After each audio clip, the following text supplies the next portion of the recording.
Hi, welcome to Competency Based Instruction, a guide for learners and guardians. Let's go ahead and let's hop into it. So, in this video, I'm going to talk about what competency-based instruction is, kind of what it looks like, why we're using competency-based instruction or competency-based learning. I'm going to be using those terms interchangeably throughout this video. How CBI or CBL, competency-based instruction and competency-based learning, may be implemented, kind of what it might look like. And I'm also going to go ahead, as we're going throughout, I'm going to highlight key elements in yellow, just to make it a little bit easier to follow along. So this may be a little bit technical, but I've tried to make sure that all the information in it is up to date, accurate, and is going to cover all of our bases. So let's start off with what competency-based instruction or learning is. So there are a handful of working definitions out there for competency-based instruction, and competency-based instruction may look different depending on which school you're in, what class you're in, and who the instructor is. But there are a few key characteristics that are shared throughout organizations, classrooms, and environments that call themselves competency-based. And here are the 5 kind of ones as defined by Competency Works. Students advance upon demonstrated mastery. Now, mastery again means that they have fully understood a concept or fully understood the part of the concept being studied, or fully are able to fully prove that they can do the skill that is being explored. And we're going to get into the difference between skill and concept a little bit. There are explicit and transparent learning objectives, so kind of learning goals, that empower students and improve instruction as a whole. So again, these objectives, these goals for learning are not just there to kind of help the teacher know what's going on, but to empower and help the learners know what the purpose of what they're learning is and what kind of the end result of their learning will be. 3, students receive timely and differentiated support. So it's not a one-size-fits-all instruction. Each learner is getting instruction kind of at their own pace, at their own level, in their preferred learning style, and at the appropriate time, right? So they're getting maybe some additional work on prerequisites before they move on to a harder item. Aligned assignments are rooted in the cycle of learning. So learners go through a cycle of trying something, getting feedback on it, and looping back through that until they achieve that level of mastery and have demonstrated it, as we talked about in characteristic number 1.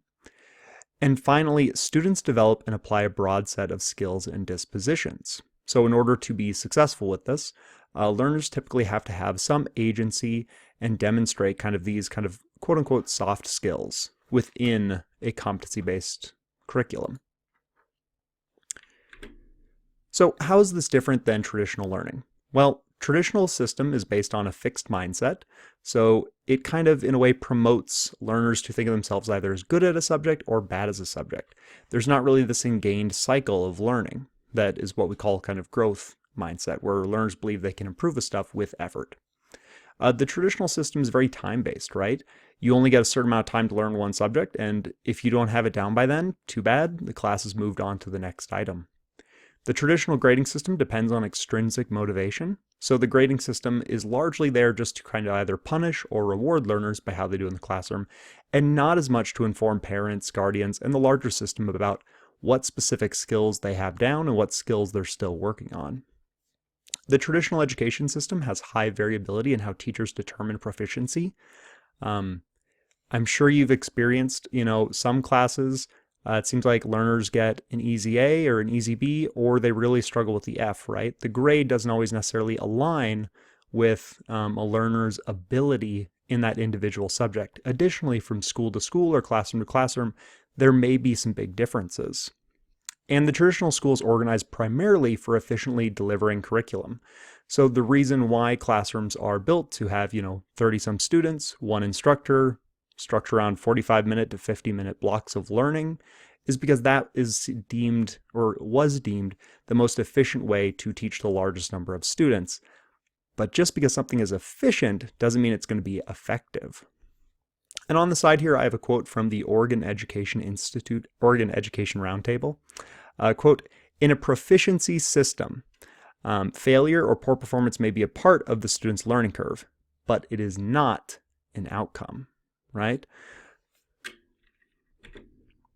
So you may have heard of other approaches as well. So you may be thinking, this sounds a whole lot like something else that my learner or my student or that I have done personally in the past. So I kind of briefly want to talk about some of these other terms you may have heard and how it's similar and how it's different to those approaches. So mastery-based learning. This is probably the one that you're most likely, if you're familiar with it, you're probably thinking, this sounds a whole lot like that. Now, these terms are effectively interchangeable, but there are a few small differences, and the small difference is that CBI and CBL focus on skills, kind of the end ability, while mastery may include concepts as well as skills. Personalized learning. Personalized learning has that kind of variability, but personalized learning doesn't always have to include kind of a competency type system at the end. Now that said, when you are going to see competency-based learning, you're almost guaranteed to see personalized learning with it. As stated on Prodigy, competency-based education and personalized learning really go hand in hand. By personalizing the learning experience for each individual student, teachers ensure that each student has full mastery before they can move forward. Another term you may have heard is student-centered learning. Well, personalized learning is a common type of student-centered learning. Student-centered learning is a really broad term that basically just means that the learner and the individual learner is the focus, rather than necessarily the focus being up on the teacher or the board or kind of the same subject that everyone's working on at the same time. And another approach you may have heard of is project-based learning. Now, project-based learning and competency-based instruction both have specific goals, require cycles of feedback, and allow for freedom in learning and demonstrating understanding, but PBL does not require mastery to advance, right? In theory, you could have a PBL and CBI system together, but you're not likely to see that necessarily, because each of them is kind of based off different values, which leads into our next kind of big goal of this video. Why? Why do competency-based instruction or competency-based learning? Well, there's a few problems with traditional learning. As stated by Competency Works, high school graduation is a turning point in a young person's life. It's a major benchmark in the transition to adulthood. Every parent wants their child to be ready to take the next step, prepared to pursue post-secondary education and training. Yet, even with the increases in graduation rates, too many teens do not even make it to graduation day, and those who do often find themselves having to pay for remediation courses when they enter college. We've known that something isn't working in the education system and have spent several decades trying different reform strategies, programs, initiatives, none of which have produced the desired results. Trying these small improvements on kind of the traditional system really doesn't seem to get us where we want to be, because at the end of the day, in a traditional system, the focus is on getting grades rather than the focus on learning. Now, ideally, the grades and the learning would be aligned, but they are not always that. And especially as you probably see from experience or probably see in the wider world, that's not necessarily the case. So the challenge to be confronted then is to build a system that prepares every student for some type of post-secondary education and the high-skill careers of today and the future. To do that, we have to address the core design elements of the system we have. The age-based grade levels, the Carnegie units. Carnegie unit means like the 45 minutes of instruction. And seat time, the factory-style bell schedules. We have to address the basic architecture of the industrial-era model of schooling built more than a century ago. So traditional learning, schooling as you may have known it, really hasn't changed a whole lot since the industrial era, where the whole goal is to kind of quickly churn out kind of basic skilled workers who can do kind of basic items, right? However, the modern world is very different. Rather than basic reading and writing, learners also need to be able to think creatively, to problem solve, to design things, right? And all of these are things that really require a higher level of skill. And so in order to be there, we have to make sure that our learners are actually getting those skills. Okay? Now, I'm not going to lie to you and say that any system is perfect. So I think it's useful to look at the pros and cons of any new learning approach. So when we're thinking about CBI or CBL, there are some benefits and there are some negatives. Some of the benefits: flexibility for all types of students, no matter their knowledge, background, or literacy levels. This is, in my opinion, the largest benefit, right? You're meeting a learner at where they're at and then improving upon that ability to reach the goal stated. Okay, you're not looking for just necessarily a percentage of growth. You're not looking for them showing up or attendance or anything like that. You're looking to make sure that the learner is going from kind of the basic level up to where they need to be. Or if you are the learner, you're guaranteed that you're going to get there, right? As long as you're, putting the effort in, trying, and you're engaging in this cycle of feedback and mastery. Additionally, bias is removed and equity is achieved. Again, all learners are able to be helped with it. Students are better prepared with the skills necessary to succeed as adults. Again, grades are great. Having a great GPA is great, but what's really going to help you out are those skills that you learn. Students learn how to be better learners and take responsibility for their education, which is increasingly important the older a learner is. There are some cons, as I said. Key competencies must be determined and defined for each class, which is difficult. Now, this is something that's handled on the teacher end, so as a learner or as a guardian, you really don't have to worry about that as much. But for institutions just starting out with CBI or CBL, there may be a few roadblocks in the way. Assessments must be more meaningful and creative. So if you're a learner and you're going into a CBI or CBL system, you should expect to kind of be moving away from the traditional multiple choice test. Now, there may still be multiple choice tests within there, but that's not necessarily going to be the primary way you're being assessed. Teachers must be constantly aware of student progress, and they must be ready to jump in and help a student who doesn't understand or isn't on track to graduate at 18. Again, this is really something that's going to be on the teacher or the instructor's end. But if a system is just beginning CBI or CBL, there may be a few hiccups there as everyone kind of adjusts to the new system. So how exactly do we achieve competency-based instruction or competency-based learning? Well, first, you need a specific learning environment to reach this. Now again, this is largely kind of on the teacher end, but it's useful for parents to know what kind of environment their learner is going to be in, and it's useful for the learners to kind of know what the quote-unquote vibe is of the environment. So the environment must, have a growth mindset and a culture of learning, right? We shouldn't be looking just for kind of things as they always are, and we really shouldn't go into it thinking that, oh, I'm good at this subject and I'm bad at this subject. Instead, we should be thinking we can always improve. Build intrinsic motivation, so students always put their best efforts forward. So as a teacher, if I'm in a CBI or CBL environment, I'm really going to emphasize the focus on the learning and the interest and the creativity behind a subject rather than the grade, using that as a carrot or a stick, right? A punishment or a reward. And embed accountability into schools and district operations. So any institution doing this, again, if they're starting off, there may be a few hiccups, but the more experienced institutions or classrooms using CBI and CBL will really have that accountability where you'll be able to kind of guarantee that your learners are making that progress that the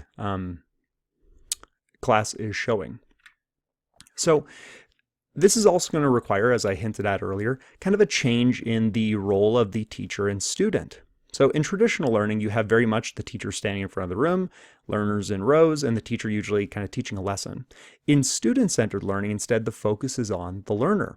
And so the teacher instead is less of a sage on the stage and more of a guide on the side.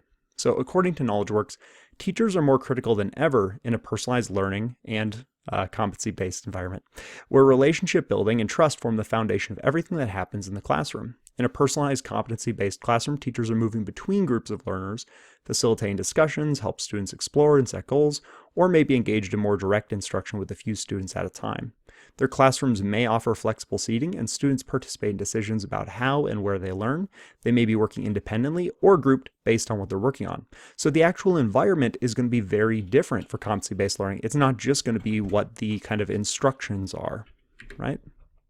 Now, how do we actually make this possible? You may have gotten this far in the video and you may be thinking, this is great and all, this is perfect, this is the ideal, but how do we get there? Well, there are a few things kind of that really support competency-based learning. First is technology, right? Technology is something that allows for new things to happen. Think of like a chef, right? If I was going to make a complicated meal back in the Middle Ages, I would need a kitchen staffed full of people working round the clock, cutting up different things and preparing broths and all sorts of stuff. But with technology, we have various things like pre-made broth packets, or we have blenders that can chop up stuff for us, right? Or steamers or things like that can help facilitate the process and overall speed it up. Technology does the same thing for education, right? Back in the industrial age, there's a lot of tasks that we can really automate away nowadays with technology, and not only automate away, but also improve upon and make whole new tasks possible. So technology can allow for differentiated content and direct instruction. So in the industrial age, a teacher would teach to a classroom a concept and everyone would follow along and take notes.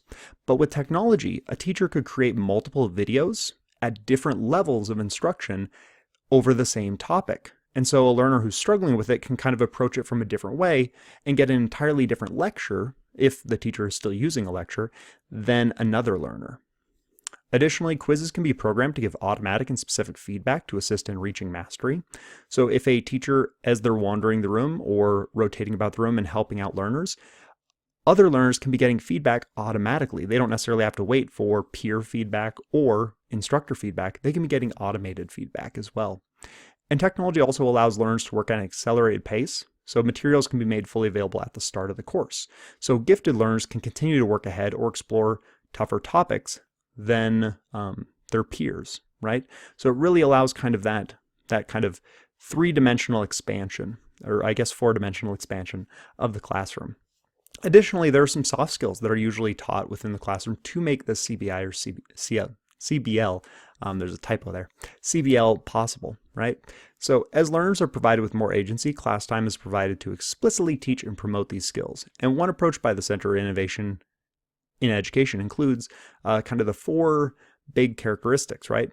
Learners are going to be collaborating, they're going to be communicating, they're going to be creative with what they're doing, and they're going to be self-directed, right? But there's a lot of other approaches out there that kind of cover these same soft skills, whether it's learner agency skills or habits of mind. But at some point, these are going to be taught to help learners kind of navigate the space, especially if the learner hasn't had to make decisions in education before. This is going to be really critical. We're almost near the end here. I know this video is a little bit longer. So let's talk a little bit about competencies, or kind of what are the goals, right? And scoring within a CBI or CBL course. In many CBI or CBL courses, competencies are used in place of the primary rubric for grading. Competencies are going to be in student-friendly language, they're going to be specific, they're going to be measurable, and they're going to be based on performance. So 3 examples from UT Health are below. So all 3 of these would be considered kind of outcomes or competencies or the goal of learning, right? It's going to be used to figure out, is the learner getting it? Is this what they're able to do? And if they're able to do that, then they have that skill down and they go ahead and they move on to the next skill, right? So some of these competencies might be utilizes appropriate methods for interacting sensitively, effectively, and professionally with persons from diverse cultural, socioeconomic, educational, racial, ethnic, and professional backgrounds and persons of all ages and lifestyle preferences. Now that's obviously a pretty high level one. So if you're in a secondary environment or a lower environment, you might have a competency more akin to this. Convert meters to points and inches, or identify bacteria, fungi, and parasites, right? It's very easy to figure out, is a learner able to do that? Are they not able to do that? There's no messing about with kind of a large rubric or a large sheet where there's 5 points for spelling and 5 points for formatting and a handful of points here and there, right? It really allows the learner to understand, this is the goal of my learning, this is what I need to be able to do. So let's look at a quick example of it. In one of my courses, me, the person speaking right now, Brady Licht, I use CBI and CBL kind of in this framework. Let's put it that way. I have the learners start off in a module, first learning what the topic is. They learn what it is, why, they hear the competency, they hear the outcome, the goal of what the module is about. Then they have a quick pre-assessment to see if they already know it. And if they already know it, I move them on to the next topic, right? There's no need to reteach something if they've already shown that they can do it, right? If they've already reached that competency. If not, then they gain a little bit of initial instruction in whatever way works best for them, right? I kind of summarize it as do research, but this could be attending a presentation, this could be taking notes, it could be watching a video, it could be interviewing someone in the community, lots of stuff.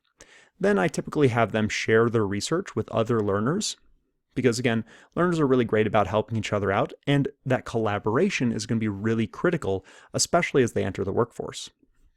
Then I have them do at least one bit of practice, but learners can obviously do more practice as they need, right? Rather than having an assigned number of worksheets, learners are going to be focusing on the learning, having that skill down, having mastered the skill.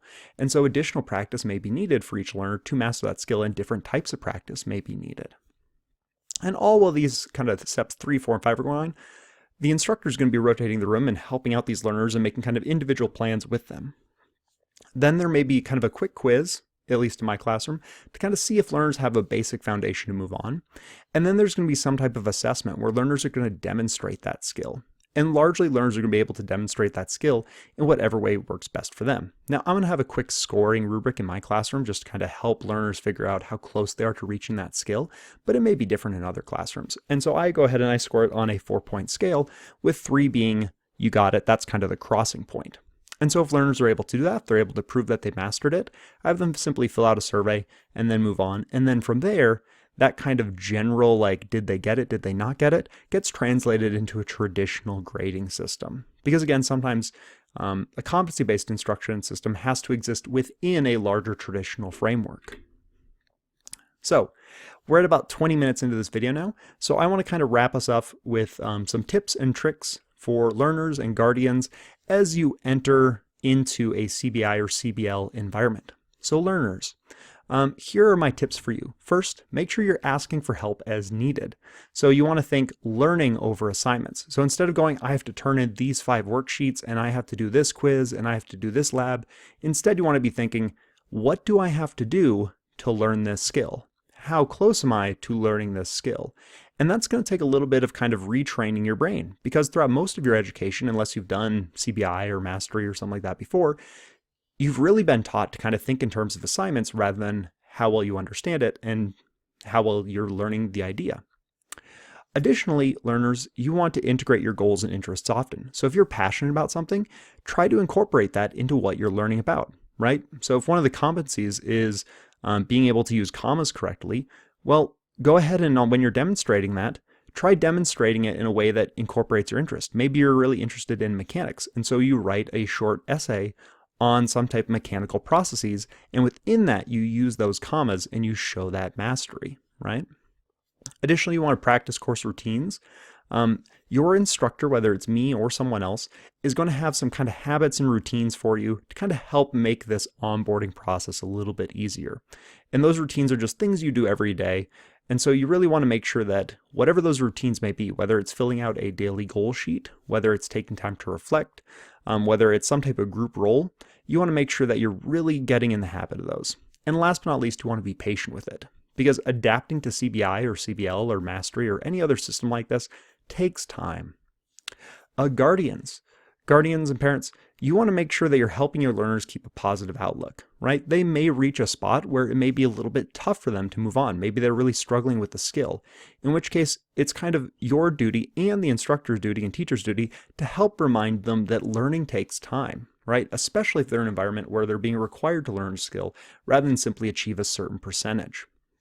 Additionally, you want to feel free to reach out to the instructor or teacher or principal or whoever else if you have questions on your learner's progress.